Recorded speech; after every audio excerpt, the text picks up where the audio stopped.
So what good is there in fasting? I mean, why should we do it? Why should we not eat as much or not eat at all?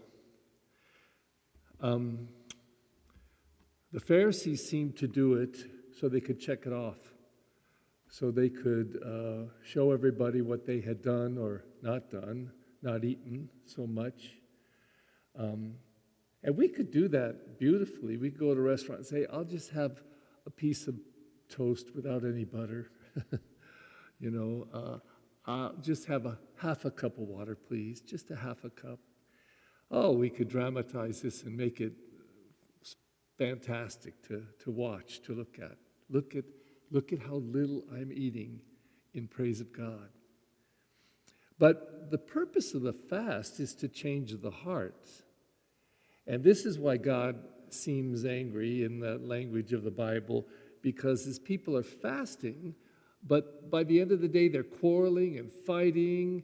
They're not noticing the poor and any needs around them. So what good is it if you fast to become a better person, but you end up a worse person? Then your fast was just a physical, bodily thing. But the real fasting that God speaks of, that Jesus in particular speaks of, is a kind of a fasting that takes place inside the heart. And in fact, when his disciples were not fasting, and people pointed out, why don't your disciples fast? And it's a very interesting phrase. He says, can the wedding guests mourn as long as the bridegroom is with them? He's the bridegroom, Jesus. So when he's gone, when he leaves, well, then you fast. But actually, Jesus was teaching fasting of the heart, I think, as he went about doing all those things that the first reading spoke of. Isaiah said about clothing the naked, caring for the poor, feeding the hungry, untying the thongs that keep people down, like their sicknesses and evil spirits and their blindness and deafness.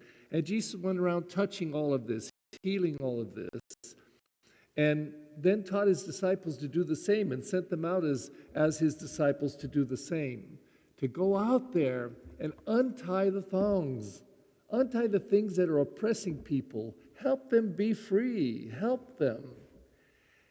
And then after he would leave them and he would die and rise and spend some time with them and then be gone, maybe then they need to fast. Maybe then they need to fast, but not just to do something to the body, but to keep deepening the opening of their spirit, so that through fasting, they might become more aware. So how does it work?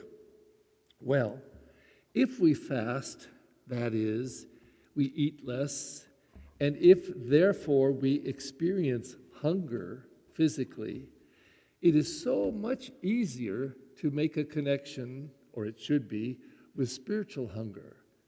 So that if we're hungry and we're uncomfortable and we feel that, and sometimes it even hurts, I'm so hungry, geez, I can't wait to eat something, then maybe we could look around at the poor and the homeless and realize how hungry and thirsty they are. And not just for food and drink, but for cleanliness and for a place to use a bathroom and for clean clothes and not wearing underwear for 4 weeks. And, maybe in our hunger, we would sense the great hungers of this world. I mean, just stop and think. If in Turkey right now and Syria, and the numbers I'm sure are up, but 2 days ago it was 40,000 people dead.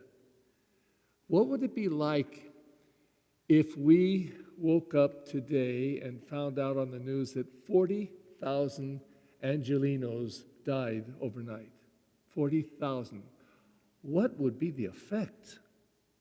It would be like having a monster kick us in the guts. Just wow. And counting, by the way. What would it be like?